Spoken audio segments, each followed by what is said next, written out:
Shalom et bienvenue dans cette troisième vidéo qui est la fin de cet enseignement. Il existe combien de types de baptêmes?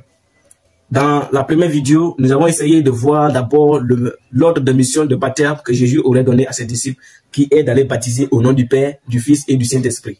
Et dans la deuxième vidéo, vous avez vu le nombre de baptêmes que la Bible nous donne en tant que tel. Nous avons lu dans Éphésiens chapitre 4, le verset 5, la Bible nous a dit là-bas qu'il y a un seul baptême.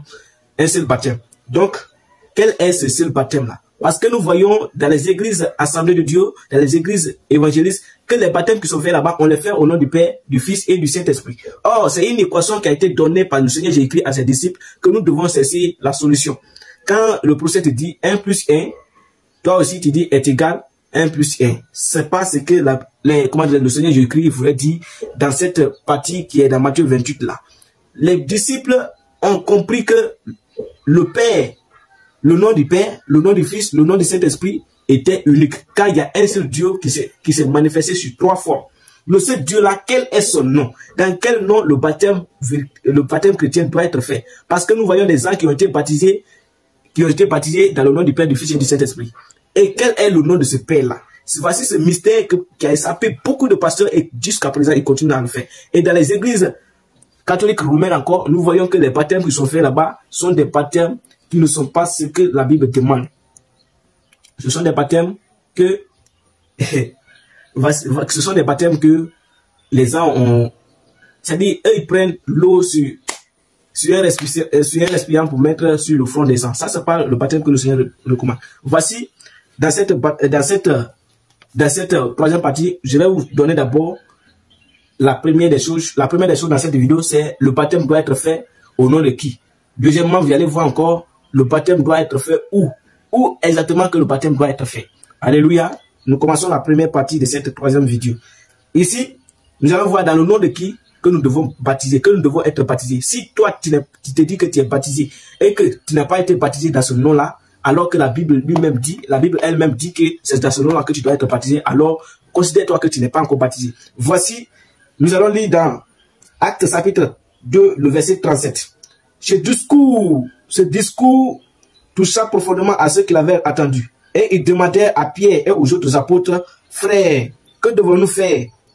Pierre leur répondit, « Changez et que chacun de vous soit baptisé au nom de Jésus-Christ pour le pardon de vos péchés. Pour le pardon de vos péchés, vous soyez pardonnés. » Alléluia. Voici, nous avons vu que le nom dans lequel nous devons être baptisés, c'est dans le nom de Jésus-Christ. Et tous les apôtres qui ont baptisé, aucun d'eux n'a fait cette répétition-là, que je te baptise au nom du Père, du Fils et du Saint-Esprit. Quand eux, ils baptisaient, ils disaient seulement que nous te baptisons au nom de Jésus-Christ et non cette répétition au nom du Père, du Fils et du Saint-Esprit. Ils ont compris que le nom du Père et en même temps le nom du Fils et le nom du Saint-Esprit était Jésus-Christ. C'est pourquoi Pierre leur dit ici, qu'est-ce que vous devez faire pour être sauvés? Maintenant, ils ont dit, Pierre les a dit, pour être sauvés, changez votre vie et que chacun doit baptiser au nom du Seigneur Jésus-Christ. Donc, voici le nom dans lequel que nous devons être baptisés en tant que chrétiens. Et je vous ai dit que cette troisième vidéo comprend deux parties.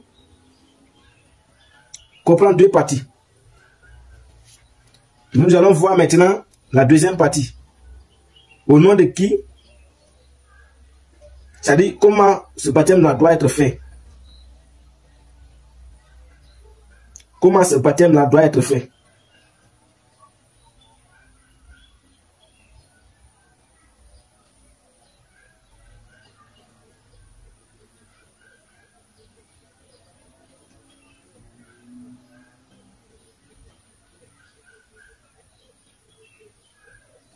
Ok, excusez-moi beaucoup. Voici la deuxième partie. Comment ce baptême doit être fait? Où on doit te baptiser? Parce que nous avons compris que c'est dans le nom de Jésus-Christ que nous devons être baptisés. Mais comment? Où on doit te baptiser? Nous allons voir Actes chapitre 8, le verset 36.